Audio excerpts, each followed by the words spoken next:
Welcome to Future Ready Live, where we talk about topics that will help CPAs, CGMAs, finance and accounting pros prepare for change and transformation. I'm your host, Tom Hood, the EVP for Engagement and Growth at the AICPA CIMA, the largest association of professional accountants, CPAs, and CGMAs in the world. Today, we're going to be talking about red Volkswagens. You ever hear that story? Now that I've put that out in your conscious, you will see red Volkswagens all around you in the next 2 weeks. The red Volkswagen I'm referring to for today is professional apprenticeships in accounting and finance as a hiring and training solution. That's right, I said professional apprenticeships. Now I know when you hear the word apprenticeships, you think about blue collar industries like fitters and plumbers and those kind of things.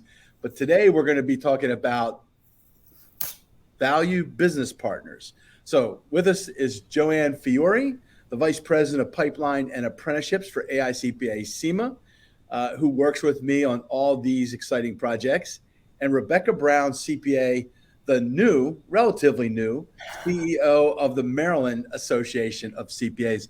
Joanne and Rebekah, say hello to our audience. Hello. Happy to be here. It's great to have you guys. So as a little backstory here, as finding and upskilling talent continues to be the number one challenge facing finance teams, you're likely to consider innovative solutions to boost recruiting and train your staff. One such solution that you'll be hearing more about in the upcoming days and months, starting today, is accounting and finance professional apprenticeships. Earlier this year, AICPA registered the first professional apprenticeship in finance and accounting in the United States with the U.S. Department of Labor. After also registering the apprenticeship in Maryland, that state's Secretary of Labor, Tiffany Robinson, last week announced supporting Maryland employers that have finance and accounting apprentices. Today, we're going to be talking to Rebekah Brown and Joanne Fiore about this professional apprenticeship, how apprenticeships work, how they help employers address their hiring and upskilling needs, and funding available to help employers offset these costs and really start to begin fixing the talent pipeline. We're going to start with Rebekah. So, Becca, what are you hearing from Maryland employers about these talent challenges that they're facing? Yeah, Tom, it's a tough talent environment out there in Maryland and really everywhere. Several years ago, we were already having a crisis of sorts with the major demographic changes that we were dealing with in our profession and really all professions.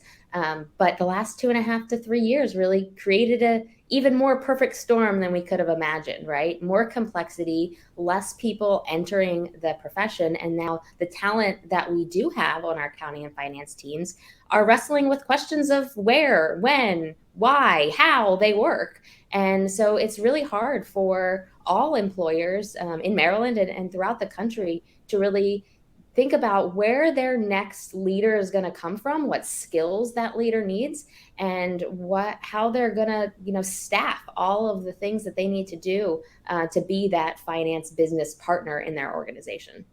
Yeah, and this initiative really came out of our Future of Finance initiative, where major corporate employers said, we need help upskilling people in our current environment because of finance transformation, and we need to attract talent in general, but they also said we'd love a pipeline of diverse talent from underrepresented minorities. And we think this has a role to play in that. So, Joanne, how does AICPA's professional apprenticeship work?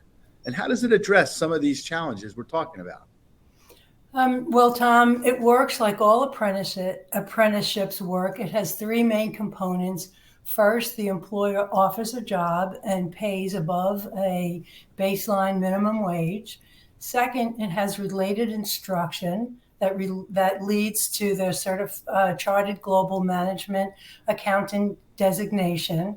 That related instruction is the Finance Leadership Program, which is an online, self-paced digital program that encompasses the skills and competencies that employers around the globe have told us that their employees need to keep pace in this VUCA world that their finance team needs. And third, it involves the employer having a mentor provide the sort of put their arm around the apprentice during their on-the-job training to bring these skills and competencies to life.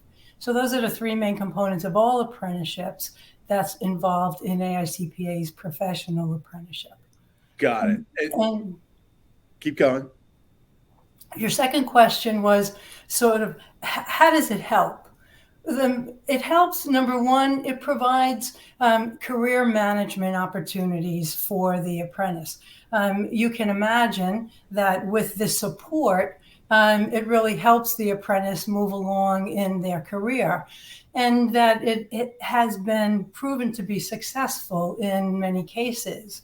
The Department of Labor provides significant support to show that apprentices, that employers that hire apprentices, the apprentices stay on the job and increases retention. 93% of apprentices are still on the job a year later. It's successful. $1 invested in apprentices yields $1.47 in return on investment. It increases the inclusion or diversity of the talent pool that you're hiring from for a significant number of reasons. So they work, they're successful, and it is a proven model in other areas. And then just the follow-up of that is that we got the CGMA approved as the national standard for this apprenticeship. But in addition to the CGMA, they would earn a certificate from the U.S. Department of Labor titled Finance Business Partner, which is what every major finance team is talking about. The new value-added role as the basic transaction layer gets automated, they move up the value chain into that higher value role, correct? Yes, very much. That's what it's designed to do. A Awesome. Career progression opportunity. Yeah. And that means you can use it for upskilling as well as brand new talent. Yeah, it's designed for both. Cool. All right, Rebekah. So I know we had a meeting recently in Maryland. How's the profession responded to this idea of a professional apprenticeship in accounting and finance? Yeah, as you mentioned, Tom, we met recently with some major employers, some colleges and university, government agencies in Maryland. And I think it's a really positive, strong interest in learning more, really some excitement around the new path that we have into the profession, excitement around the Secretary of Labor, Tiffany Robinson's announcement of Maryland funding for a program like this. And just the awareness that, challenging times require innovative measures. Their recognition also that this is the beginning of something, right? With the fact that we were able to move so quickly, and the AICPA in the last year getting the apprenticeship from the Federal Department of Labor, and then in Maryland within just a couple months is significant. So it shows that we're at the beginning. There's going to be some wrinkles to iron out and things to put together, but we're excited. I think the employers are excited. I think the state of Maryland is excited about this new pathway or additional pathway into our great profession. Yeah, and that funding announcement from the Secretary of Labor in Maryland was exciting. By the way, this is a pilot, and we're starting in Maryland because my background came from the state of Maryland. And so we know the regulatory structure pretty well, and it proved to help a lot with what we both did on this. We will be looking at other states, and it doesn't matter. You can be in any state and still sign up an apprenticeship. It doesn't have to be through that Department of Labor or equivalent in another state. So it's eligible all over the place. It's just that in this case, we got some really good support from the state of Maryland, which we anticipate getting more as we look at other states and work with other state CPA societies. But yeah, so serendipity, Tom, that you mentioned a lot of Maryland being really at the forefront of some of this apprenticeship work. Governor Hogan announcing a lot of initiatives recently about apprenticeships. And so that red Volkswagen that you mentioned, we're seeing it everywhere, and Maryland was a perfect fit. And we're excited that you decided to come into Maryland and have this pilot program here. Yeah. So your point about Governor Hogan, he did announce that he's eliminating the 4-year degree requirement for a chunk of state jobs, and he calls it skilled through alternative routes. And so in the CGMA world, we actually have a 2-year pathway to get to that diverse audience, which we're going to talk about next. But anyhow, the point is there's some new ways of thinking about talent that I think are going to, as we like to say, open the aperture of the talent pipeline so that we can actually get more people brought in to this profession, CGMAs and CPAs ultimately. Joanne, one thing that always comes up is apprenticeships versus internships. What's the difference? Yeah, that question does come up a lot because people are more familiar with internships and they want to know what the difference is. So an internship is a temporary opportunity, normally for a college student, to take a look at a profession, to come into the office, not come into the office these days, but to have a temporary position to see if it's a career that they might be interested in. An apprenticeship is very different. It's an earn while you learn opportunity where you have a job, you're paid wages, you're provided related instruction, in our case, the financial leadership program, leading to a designation or a credential, and you're provided a mentor and on-the-job instruction. Two very different types of opportunities. Does that make sense? Makes total sense. And I'm going to ask the follow-on to that, which is, how does this help deal with diversity? I mean, I kind of hinted at it from what we were hearing from Governor Hogan, but talk a little bit more specifically about how this might help employers get to that diverse pipeline that they all are really dying for. You know, that's a great question, because what we hear so much when we talk to employers is, how can we get a more inclusive pipeline? And we're so excited that one of the main opportunities with this apprenticeship is to drive a more inclusive pipeline. First, with apprenticeships, not every person needs to have all the skills, all the talent, all the tools at hiring, because the apprenticeship, earn while you learn, is designed to provide that with the on-the-job training, with the wraparound services, with the related instruction that's provided to you along the way. They learn while they earn. Secondly, the pool from which you hire from is broader. Considering, for example, with this apprenticeship, you can hire community college students as long as they attain their 2-year degree by the time they've completed the apprenticeship. If you consider the statistics that 30% of Blacks aged between 25 to 29 have a 4-year degree, that's only 1 in 3. But 40% of Blacks aged between 25 to 29 have at least a 2-year degree. You have significantly increased the pool of talent from which you can pull from, which increases inclusivity in your talent pipeline. And those stats carry over to other underrepresented minorities. Absolutely. Almost to the T. Absolutely. That was just a representative statistic. Yeah. Now, so Becca, one of the big questions, I know a lot of CPAs out there, you're a CPA, I'm also a CGMA. So will this draw pipeline folks that would be going in for the full 5-year CPA journey? Will it draw them away from that journey to take this path?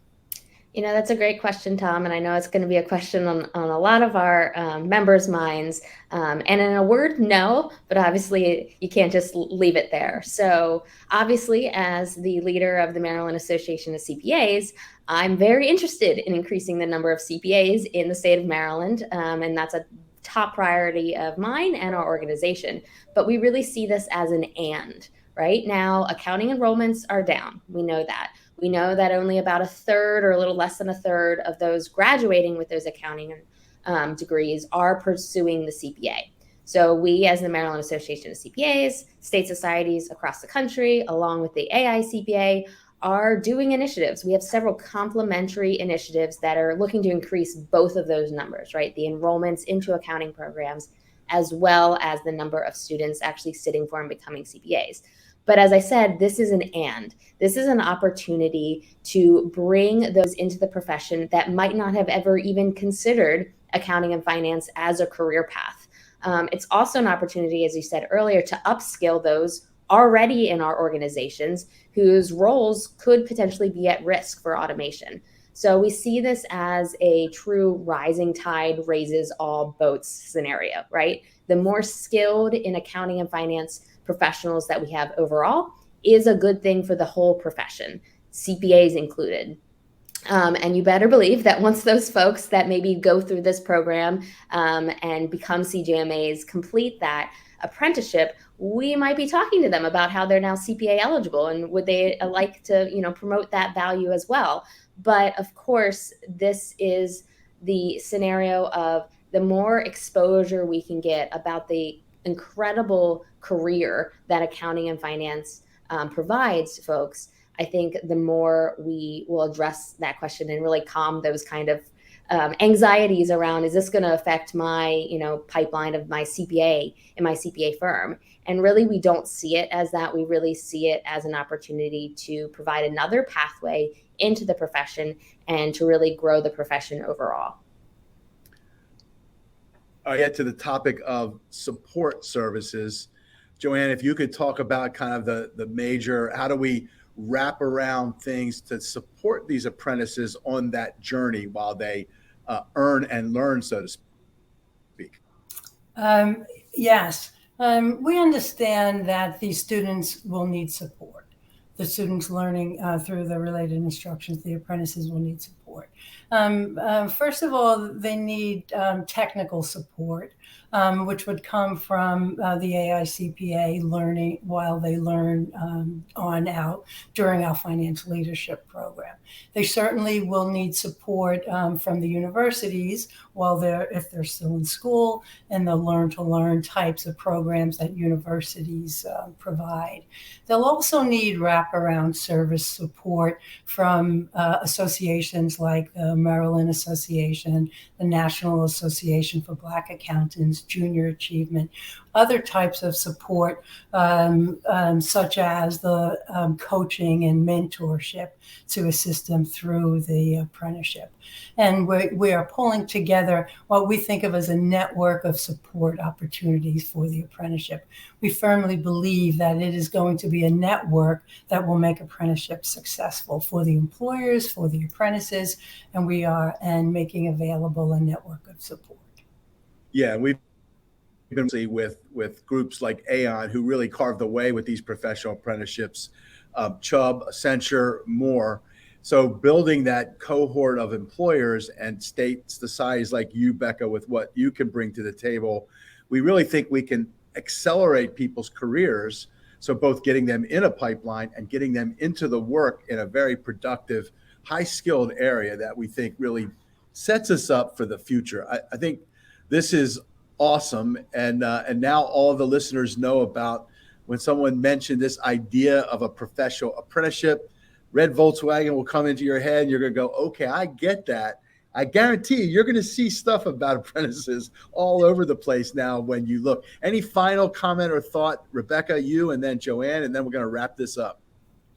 Yeah, just how excited I am to bring this opportunity to Maryland, to be able to support our employers in Maryland and support our talent in Maryland, to provide a pathway for students that, again, as I said, might not have ever considered accounting and finance as a career. But I think the more awareness we bring, the more publicity, the awesome career that we have in Maryland gets, the more students will see themselves in these roles. And so we're excited to support those students through that in all kinds of ways, but to have this additional pathway into our profession is great.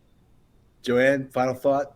Yeah, I would say that nationally that there's a movement afoot in the white collar professions to consider other ways to enhance the talent pipeline that has proven successful in other fields. And Earn While You Learn has proven successful.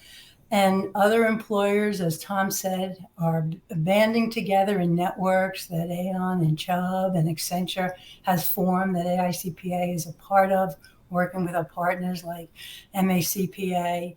And this movement is recognizing the success of these methods and want to band together to help employers share best practices, spread the word, and recognize that we can all support each other in taking advantage of a proven method in now to be used in white-collar professions.